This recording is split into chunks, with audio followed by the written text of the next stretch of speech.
नमस्कार आप सभी को। तो कैसे हैं आप सभी लोग? बढ़िया ही होंगे। देखिए, जो आज का जो मुद्दा है वो शिक्षक भर्ती को लेकर है।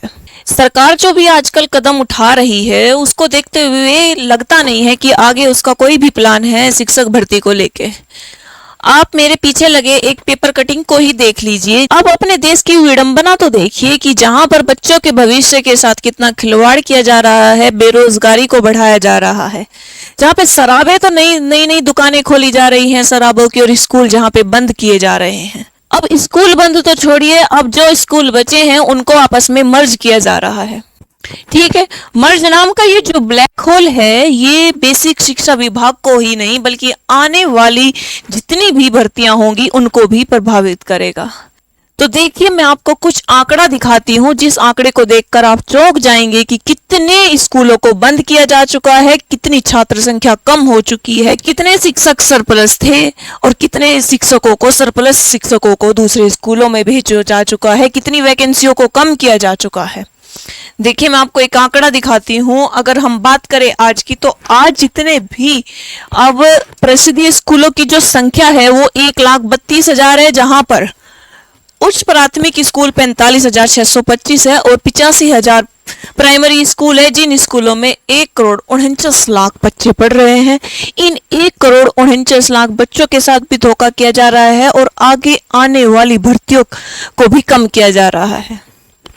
अगर मैं यही बात करूं 2017-2018 की, तो यहाँ पे स्कूलों की संख्या 1,58,000 थी। तो देखिए आप 3 साल में क्या हो चुका है, 3-4 साल में इन स्कूलों को कितना कम किया जा चुका है। अगर प्राइमरी स्कूलों की बात करूं तो जहाँ पे प्राइमरी स्कूल 1,13,289 स्कूल थे, ये 2017-18 का आंकड़ा है।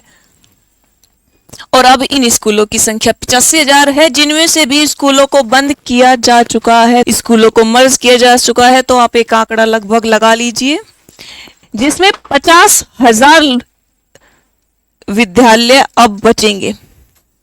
तो 50,000 विद्यालय बचने के बाद क्या आपको लगता है कि नई शिक्षक भर्ती सरकार निकालेंगी? देखिए, पहले ये सरप्लस का मैटर था। पहले स्कूलों को बंद किया गया, फिर मर्ज किया गया। ठीक है, अब मैं भी एक टीचर हूँ। हमारे गांव में 3 स्कूलों थे, 3 स्कूल 50 से कम जहाँ पे छात्रों का नामांकन था, उन स्कूलों को मर्ज कर दिया गया है। क्या इन मर्ज करने के बाद क्या ये किस किस को प्रभावित करेगा ये मर्ज?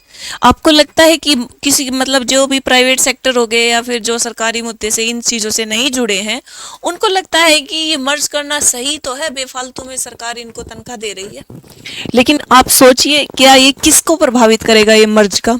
अगर मैं बात करूं, एक अधिनियम है शिक्षा का अधिकार अधिनियम 2009, बाल संरक्षण का अधिनियम। ये क्या कहता है? ये अधिनियम ये कहता है कि अगर कोई बच्चा प्राइमरी स्कूल में बढ़ रहा है तो उसका स्कूल उसके घर से 1 से लेकर 1.5 किलोमीटर तक होना चाहिए। अब इसके बाद सरकार ने किया मर्ज होने के बाद वही स्कूल आपका 2 से 3 किलोमीटर पर पड़ रहा है। तो क्या एक बच्चा पैदल 2-3 किलोमीटर डेली जाएगा, डेली आएगा और वो पढ़ेगा? मुझे नहीं लगता। अब अगर मैं अपने स्कूल की बात करूं, वहां पे अभी तक का डाटा ये कहता है कि 10 बच्चों ने ये बोल दिया है, 10 बच्चों के अभिभावकों ने ये बोल दिया है कि अब हम नहीं पढ़ाएंगे, इतनी दूर हम नहीं भेजेंगे। और ये मुद्दा भी रखा था टीचर्स ने सबके सामने, लेकिन किसी के द्वारा माना नहीं गया। 2 से 3 किलोमीटर पे आने पे फिर भी ना तो उन अभिभावक के पास पैसा है कि वो प्राइवेट स्कूलों में पढ़ा सके। लड़कों पे तो फिर भी पैसा लगा सकते हैं, इससे ज्यादा कौन ज्यादा शिक्षित होगा? लड़कियां। वे लड़कियों को इतनी दूर कोई भेजेगा ही नहीं। तो अब जो ये सरकार ये कदम उठा रही है, क्या इससे किसको इफेक्ट हुआ?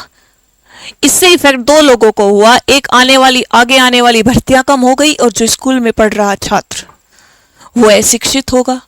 वो क्या करेगा? वो घर पे रहेगा, नहीं भेजेंगे इतनी दूर। तो इसका उल्लंघन कर रही है सरकार। इसका उल्लंघन करके क्या किया? उसने मर्ज किया।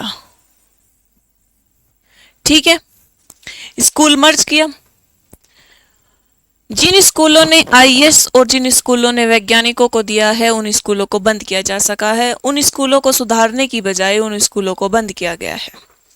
सबसे पहले स्कूलों को बंद किया गया, फिर मर्ज किया गया, फिर मर्ज करने के बाद वहां पे टीचर सरप्लस हुआ तो उसको दूर दराज के गांव में भेजा गया, जहां पे टीचर्स की वैकेंसी खाली थी वहां पे भेज दिया गया। उसके बाद क्या आपको लगता है प्राथमिक शिक्षक भर्ती आएगी?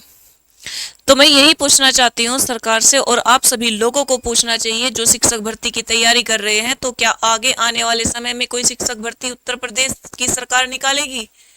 तो हम सभी का यही सवाल है कि आप पहले ने आपने स्कूलों को बंद किया, उसके बाद मर्ज किया, सरप्लस टीचर को इधर से उधर भेजा,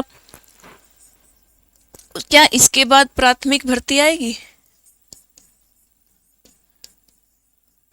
ये सवाल है सरकार से, क्योंकि एक तरफ ये इफेक्ट कर रहा है जो बच्चा बेरोजगार बैठा हुआ है, और एक जो पढ़ने जा रहा था।